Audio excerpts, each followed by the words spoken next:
திண்டுக்கல் மாவட்டம் பழனி முருகன் கோவிலுக்கு நாள்வரும் ஆயிரக்கணக்கான பக்தர்கள் வருகை தருகின்றனர். பழனி கோவிலுக்கு வரும் பக்தர்கள் தங்குவதற்கு வசதியாக திருக்கோவில் நிர்வாகத்திற்கு சொந்தமான தண்டபாணி நிலையம், இடும்பன்குடில் மற்றும் கிரிவீதி கோசாலை ஆகிய இடங்களில் தங்கும் விடுதிகள் செயல்பட்டு வருகிறது. இந்த விடுதிகளில் ஊழியர்கள் மற்றும் துப்புரவு பணியாளர்கள் கைகளை சுத்தப்படுத்தும் சானிடைசர் பேரல் வைக்கப்பட்டுள்ளது. கோவில் நிர்வாக ஊழியர்கள் மற்றும் துப்புரவு பணியாளர்கள் கைகளை சுத்தப்படுத்த சானிடைசரை பயன்படுத்துவது வழக்கம். இந்நிலையில் பழனி பாலதண்டாயுதபாணி கோவிலுக்கு சொந்தமான தங்கும் விடுதியில் பிரதானமான தண்டபாணி நிலையத்தில் கேரளாவை சேர்ந்த குடும்பத்தினர் கடம்பன் இல்லம் பகுதியில் அறை எடுத்து தங்கியிருந்தனர். அவர்களது காரை அறைக்கு வெளியே நிறுத்தி வைத்திருந்தனர். இந்நிலையில் நிறுத்தி வைக்கப்பட்டிருந்த அவர்களது கார் அருகே தண்டபாணி நிலையம் துப்புரவு பணிகளுக்காக 3 பேரல்களில் வைக்கப்பட்டிருந்த சானிடைசர் பேரல் திடீரென வெடித்து தீப்பிடித்தது. இதில் சானிடைசர் தெரித்து அருகில் இருந்த கார் தீப்பிடித்து எரிய துவங்கியது. பேரல் வெடித்த சத்தம் கேட்டு அதிர்ச்சி அடைந்த பக்தர்கள் உடனடியாக தீயணைப்பு துறையினருக்கு தகவல் அளித்தனர்.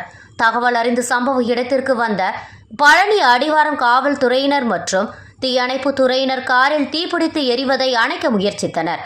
இருப்பினும் சானிடைசரில் ஏற்பட்ட தீயை அணைப்பதில் மிகுந்த சிரமம் ஏற்பட்டது. மேலும் இந்த விபத்தில் தண்டபாணி நிலையத்தில் துப்புரவு பணியில் ஈடுபட்டிருந்த பிட்சால் மற்றும் முருகன் ஆகிய 2 பணியாளர்கள் காயமடைந்தனர். காயமடைந்த இருவரையும் பழனி அரசு மருத்துவமனையில் சிகிச்சைக்காக அனுமதிக்கப்பட்டுள்ளனர்.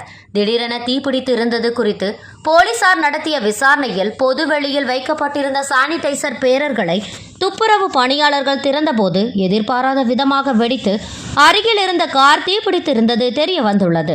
தொடர்ந்து கார் ஊழியர்கள் பழனி திருக்கோவில் நிர்வாகத்தின் பசிய போக்கால்தான் இந்த தீ விபத்து ஏற்பட்டதாக பாதிக்கப்பட்டவர்கள் குற்றம் சாட்டுகின்றனர். பாதிக்கப்பட்ட பக்தர்களை காவல்துறையினர் சமாதானம் கோவில் அடிவாரம் காவல்துறையினர் காவல் நிலையத்தில் முறைப்படி புகார் அளிக்குமாறு அறிவுறுத்தியதை தொடர்ந்து கார் ஊழியர்கள் அடிவாரம் காவல் நிலையத்தில் புகார் அளித்துள்ளனர்.